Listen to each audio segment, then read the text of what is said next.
so wow. Hey everyone, this is episode number 21, and here I'm going to be making some chicken nuggets with a truffle aioli. So to start out, I want to toast the breadcrumbs for about 3-4 minutes, and then here I'm making the spice for my chicken nuggets. So I want it on the spicier side, so there's some salt and pepper, cayenne, chili powder, and also some smoked paprika. And it's almost a tablespoon of each except the garlic powder because that's really strong. And here you can make it as spicy or as mild as you like. And then here I'm making the wash for the chicken. So it's just a few eggs there and then some milk. And you just want to make sure you mix that up nice and good. You want to make sure you break up the yolks and combine it really well with the whites. And then there I'm just getting the spices in there so I can mix in the breadcrumbs. And what you're going for with the breadcrumbs is to have them nice and brown. So you see there it's not too brown, bordering on burnt, because if you burn it you're going to have really gross tasting chicken nuggets basically. But this is kind of a healthier way of making them. These are not deep fried like fast food chicken nuggets, they're actually baked. So these are just regular panko breadcrumbs, and we're introducing the flavor into it. So you see I'm combining it there with the spices. And then the goal there is to mix it really well.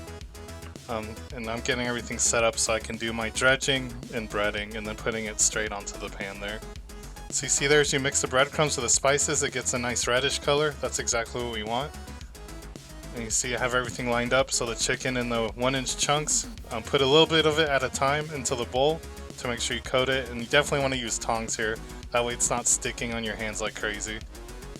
And then I remember the last time I did this that it was actually easier to do tongs up to the egg wash and then just use my hands to take out the breadcrumbs. And another thing you could do instead of doing the breadcrumbs inside of a little measuring cup like that is you could put it onto a deep bowl or a tray to kind of make it easier to coat it in there. Because the problem I ran into towards the end is that it was getting really gummy, the breading, so it was sticking together. So to kind of eliminate that, you want to spread it out on a plate or something, that way it's easier to bread it all. And as you bread it on there, it gets easier to handle, and that way it won't stick to your hands as well. But you always want to work in small batches at a time, because if you put too much into the egg wash at once, it's really hard to get it out of there and then drip off all the egg wash. You want to make sure that's not dripping too much before you take it to the breadcrumbs. We can see there I'm putting it on a rack, and I sprayed the rack with some non-stick spray, which is just olive oil spray essentially.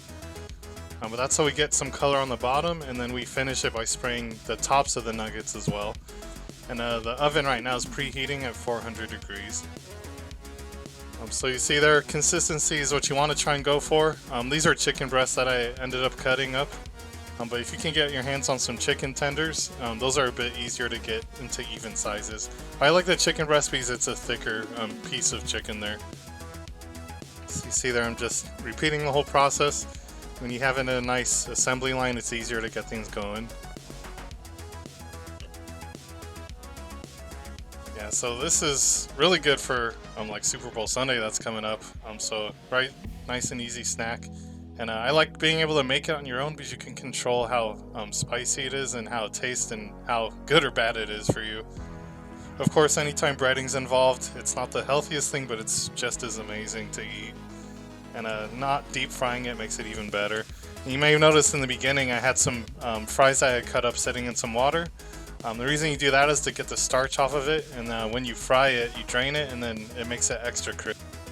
So this video format is really rough in the sense that it's not edited too heavily, so you get to see most of the process from this angle. Because it's not perfect when I cook, but I always manage to finish strong in the end.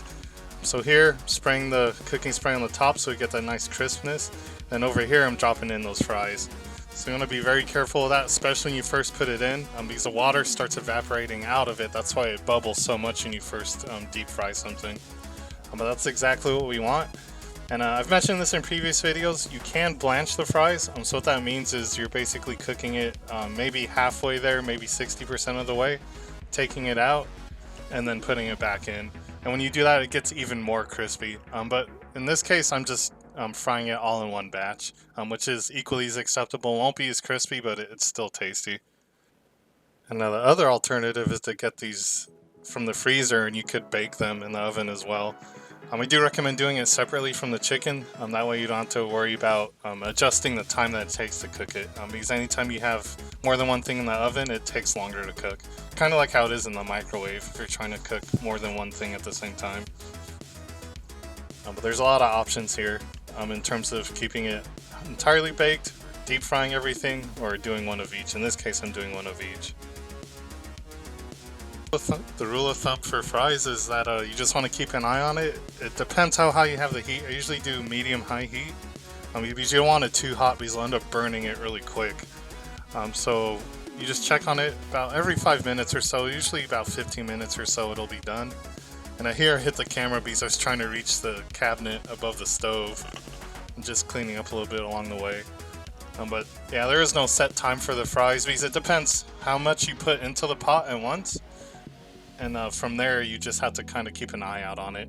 And you're looking for a nice brown color.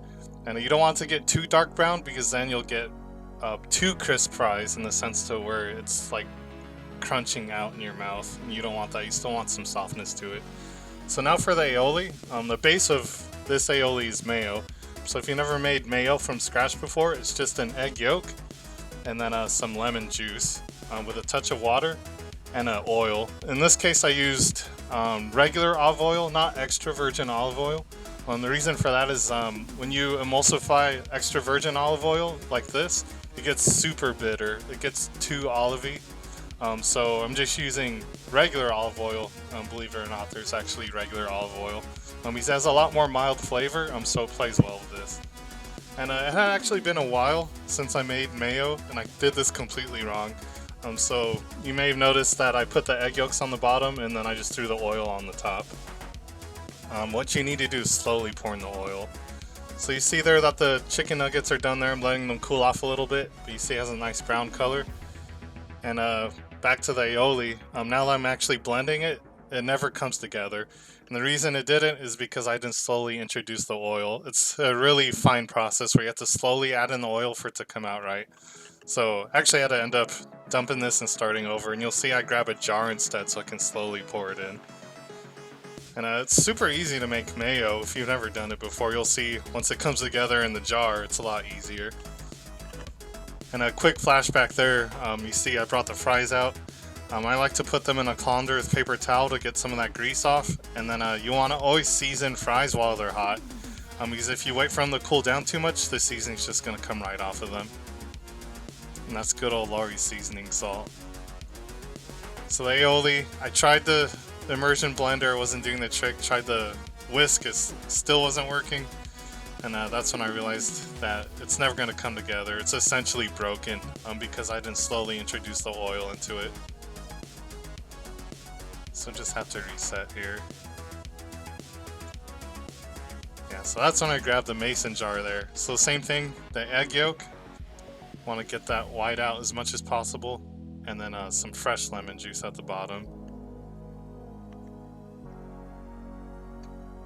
And just kind of did it over the mason jar lid so I don't lose any of that lemon juice on the counter.